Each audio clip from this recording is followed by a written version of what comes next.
আমাদের লিগটা যাতে অতি তাড়াতাড়ি আমরা শুরু করতে পারি সে ব্যাপারে অনেক আলাপ আলোচনা হয়েছে এবং দল বদলের যে তারিখ সেই তারিখটাও কনফার্মেশন করা হয়েছে এবং এই তারিখের মধ্যে যাতে আমাদের দল বদলটা সকলে করে ফেলতে পারে। আপনারা জানেন যে এইবার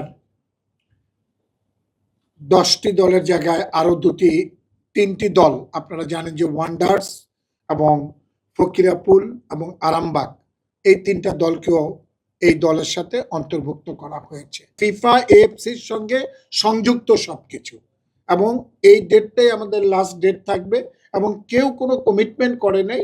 আমরা আসলে চাই প্রত্যেকটা দল আসুক, সেটা যদি যে কোনো দলই হোক।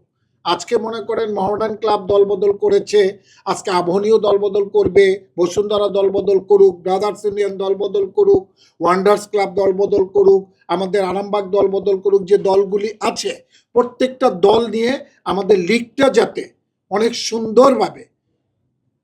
সুন্দরভাবে পরিপূর্ণভাবে আমাদের লিগটা যাতে আমরা শেষ করতে পারি এবং ঢাকার মাঠের লিগটা যাতে সুন্দরভাবে হয় সেটাই থাকবে আমাদের মূল উদ্দেশ্য।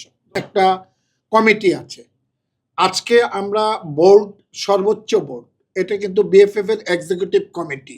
বিএফএফ এর এক্সিকিউটিভ কমিটির আন্ডারে কিন্তু 17টা স্ট্যান্ডিং কমিটি আছে এবং সেই স্ট্যান্ডিং কমিটি কিন্তু তারা তাদের এক একটা জিনিস নিয়ে তারা তাদের কার্যকলাপ পরিচালনা করবে। ওইটা কিন্তু আপনাকে বলবে 17টা স্ট্যান্ডিং কমিটি।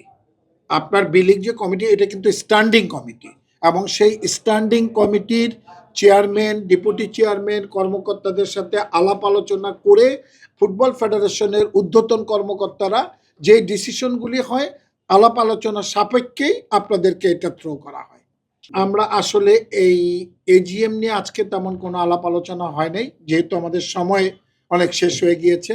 আমরা চেষ্টা করব খুব সহসাই হয়তো দু একের মধ্যে আমরা আরেকটা মিটিং কল করে আরো কিছু বিষয় আছে সেই বিষয়গুলো নিয়ে আমরা সিদ্ধান্ত নেব।